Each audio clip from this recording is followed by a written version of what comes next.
to the edge. All my friends are dead. Push me to the edge. All my friends are dead. Push me to the edge. All my friends are dead. Push me to the edge.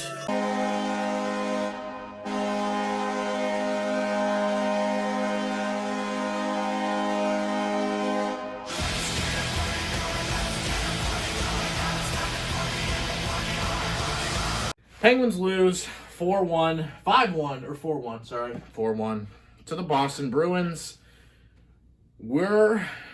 Our defense right now is not an NHL defense on paper and on the ice. Brian Dumoulin is out. Marcus Pettersson is out. John Marino is banged up. Zach Trotman is out. I know he's not a NHL defenseman or anything, but still, he's an extra spare for us. And Riikola is out. Did I miss anyone? Mike Matheson is out too. We just got him. I forgot he was even on the team. Penguins lose this one 4-1 overall. Obviously, there's a huge distraction with the Penguins in the news recently. Jim Rutherford just dipped. I have a whole video on that. I have a whole article on that. I have 2 articles on that for Pittsburgh Sports Castle. But my overall thoughts is just, again, thank you, Jim, for everything you've done for this organization. Obviously, there's something going on.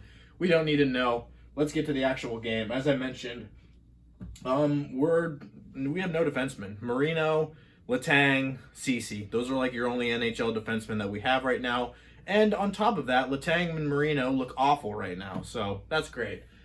The Penguins, we also signed Yannick Weber. He wasn't able to get into this game. We signed him from free agency to try and patch a hole on defense there. And there was a snowstorm, and he wasn't able to get to Boston in time. So that's great. Kevin Czuczman gets in. Raise your hand if you knew who Kevin Czuczman was. I mean, I knew who Kevin Czuczman was because I'm a diehard Penguins fan, but most of the audience didn't know who Kevin Czuczman was.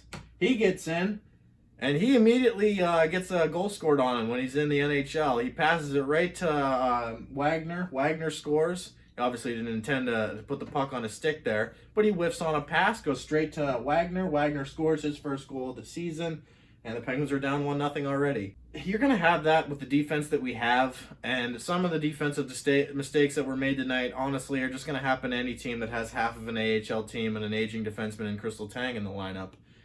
What the Penguins need to do, and I know this sounds stupid, but the Penguins, and bear with me here, the Penguins need to outscore their opponents.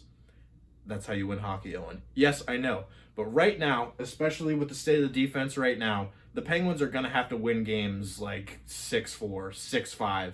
And they can't do that if they don't have a power play that scores a goal. And they can't do that if they don't have a power play that shoots the puck. We had 1, maybe 2 shots in the entirety of our power play right now. The second power play unit scored a goal in the previous game. Why isn't the second power play unit out there in the first place with Marino and Kapanen and McCann and all those guys? Even O'Connor, Malkin, Letang, even Crosby, Guentzel, and Rust. They're just trying to do one too many passes. They're getting good looks. They're getting good chances, but they're not shooting it. And if I have to bring up the Wayne Gretzky quote about you miss 100% of the shots you don't take, whatever. But, however, Ceci scores. And raise your hand if you saw this coming from Ceci this year. He's looked pretty damn good in the Penguin sweater, even though he's kind of been forced in the lineup due to injuries. He scores, he jumps up on the play, and he beats Halak. Really, that's the simplest way to put it. He just beat him with a wrist shot there. That was great. The Penguins were back in it, except they weren't, because Andreas Bjork deked around the entire Penguins defense. It was kind of a sloppy play, but Sean Corrali gets a puck off of him.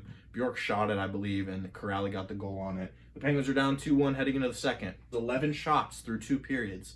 I think they said on the broadcast that that's the lowest since like 2015 or something like that, and you can't have it. And really in this game, you want me to analyze this game, give my full reaction? The Bruins beat us. They beat us. They played better than us. Patrice Bergeron got Penguins lose the puck to him behind the net, and Jarry didn't really get a good save on it. Kind of got some concerns with Tristan Jarry right now, but Patrice Bergeron had himself a game now. Penguins get another power play chance, but the best chance on it was when Evgeny Malkin lost the puck to Brad Marchand, and Brad Marchand almost scored. So again, Bruins are playing better than the Penguins right now. We enter the third. Patrice Bergeron scores on the power play. John Marino takes a terrible penalty. And I'm going to get to John Marino later. I know a lot of people view him as their baby, and I love John Marino. I love that kid, but he's having a sophomore slump right now.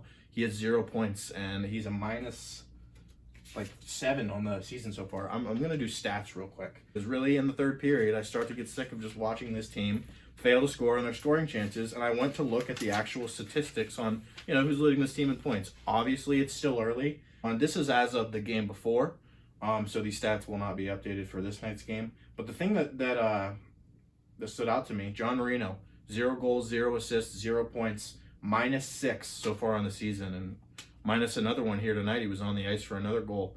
I don't know if it's a sophomore slump, and obviously you can't really do much about it considering the fact that our defense is completely depleted right now, and you obviously just signed him to that big contract. So John Marino, he's going to have to step it up here, and I've seen some bad plays from him, but really I just think it's the state of the defense overall, and he'll get better over time.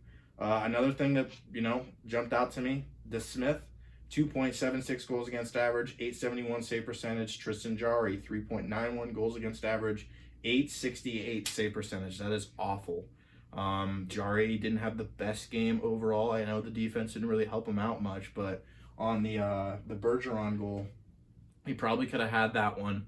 He's a little too deep in his net there, and this is the Penguins goalie tandem right now, and they're both giving up over 2 goals a game and not even a 900 save percentage. So that's a little concerning. So what I'm going to do now is I usually, for a couple of games, I tweeted out PFR questions to you guys so you guys could ask me questions. What I'm going to do now is I'm going to ask you questions from now on. So my PFR question for the night is, and you can comment this below, what would you do to fix the Penguins defense? I mean, you can start applying for the Penguins general manager position because it's an open position. What would you do to fix the Penguins defense right now? Do you sign someone in free agency? Do you bring someone up from the minors that we don't know about? Do you make a trade?